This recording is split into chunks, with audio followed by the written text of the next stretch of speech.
খুলতে চাচ্ছেন তারা আমার এই কমেন্ট বক্সে ক্লিক করুন। কমেন্ট বক্সে ক্লিক করার পরে আপনারা দেখতে পারবেন এখানে একটি লিঙ্ক আছে, বাবু ডাবল ডট প্ল্যাটফর্মের একটি লিঙ্ক আছে। লিঙ্কের উপরে ক্লিক করবেন। এই ক্লিক করার পরে আপনাদেরকে নিয়ে যাবে বাবু ডাবল ডট প্ল্যাটফর্মে। যেরকম একটা অপশন আসবে, এখানে ক্রস চিহ্নতে ক্লিক করবেন। ক্রস চিহ্নতে ক্লিক করার পরে যেখানে অ্যাকাউন্ট খোলার জন্য আপনাদেরকে একটি ফর্ম দিচ্ছে, উপরে আপনাদের ব্যবহারকারীর নাম দেবেন, তারপরে পাসওয়ার্ড দেবেন, তারপরে পাসওয়ার্ড দেবেন।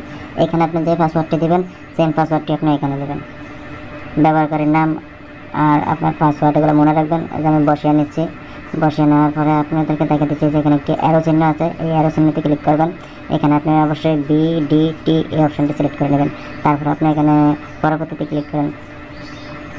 পরবর্তীতে ক্লিক করার পরে আবার এরকম একটি প্ল্যাটফর্মে নিয়ে আসছে। এই যে এখানে যেই সংখ্যাটি লেখা আছে এই সংখ্যাটি হাতের বাম সাইডে খালি করে বসে দেবেন। এই ঘরে আপনি নগদ বিকাশ নাম্বারটি বসিয়ে দেবেন।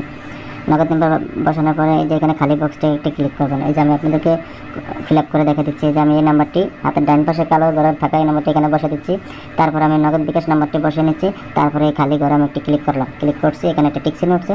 বাস এখানে কাজ শেষ। এখন আমি কমপ্লিটে ক্লিক করব। কমপ্লিট এখানে ক্লিক করছি। আমার অ্যাকাউন্টটি খোলা সম্পূর্ণ হয়ে গেছে।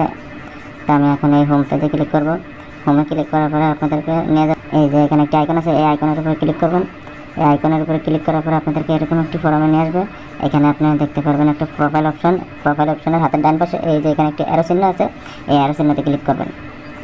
অ্যারো চিহ্নতে ক্লিক করার পরে এরকম একটি ফর্মে নিয়ে আসবে। এখানে আপনি একটি অপশন দেখতে পারবেন মাই প্রোফাইল। এখানে একটি পেন্সিল আইকন দেখবেন, এই পেন্সিল আইকনের উপরে ক্লিক করবেন। ক্লিক করার পরে এরকম একটি আপনাকে ফর্ম ফিল আপ করার জন্য দেবে যে এখানে আপনার ইমেল বসাতে হবে। এখানে আপনার ব্যবহারকারীর নাম বসানো আছে, এখানে আপনার জন্ম তারিখ বসাবেন। তারপরে এখানে আপনার এই ব্যবহারকারীর নামটি বসিয়ে দেবেন, তারপরে সাবমিট করে দেবেন। অবশ্যই আপনাদের আইডি কার্ড দেখে দেখে করলে ভালো। আমার এখানে হয়ে গেছে। আমি এখন সাবমিটে ক্লিক করবো। সাবমিটে ক্লিক করার পরে আমার এটা হয়ে যাবে। এই যে এখানে আবার লেখা আছে সাবমিট করুন। আমি আবার সাবমিটে ক্লিক করছি, আমার হয়ে গেছে। এখন আমার নগদ বিকাশ যে নাম্বারটি দিয়েছি এই নাম্বারটিতে লেনদেন করার জন্য নাম্বারটি ভেরিফাই করতে হবে। ভেরিফাই করার জন্য এই যে এখানে ক্লিক করুন। এখানে ক্লিক করার পরে যে এখানে যে নাম্বারটি দিয়েছে এই নাম্বারটা আমি খালি করে এখানে বসাতে হবে। এখানে লেখা আছে 3013, এই নাম্বারটি আমি এখানে বসিয়ে দেবো। এই যে আমি এখানে এই নাম্বারটি বসিয়ে দিয়েছি। বসিয়ে দেওয়ার পরে যেখানে লেখা আছে ওটিপি অনুরোধ করুন, ওটিপির উপরে একটি ক্লিক করব। ওটিপির উপরে ক্লিক করার পরে আপনাদের মেসেজ অপশানে একটি মেসেজ যাবে। মেসেজের ভিতরে 6 সংখ্যার একটি নাম্বার দেবে, এই নাম্বারটি আমি বসিয়ে নেব। যে আমার মেসেজ অপশানে গিয়ে নাম্বারটি বসিয়ে নিয়েছি। যে নাম্বারটি এখানে বসিয়ে নিয়েছি। বসে দেওয়ার পরে যেখানে সাবমিট লেখা আছে এখানে সাবমিটে ক্লিক করে দেবো। আমি সাবমিট দিচ্ছি, কিন্তু আমারটা হয় নাই, কারণ আমি ওই যে উপরে যেই নাম্বারটি দিয়েছি এই নাম্বারটি আমি মেসেজ থেকে আনতে আনতে এটা নাম্বার চেঞ্জ হয়ে গেছে। এখন নতুন একটা নাম্বার দিয়েছে।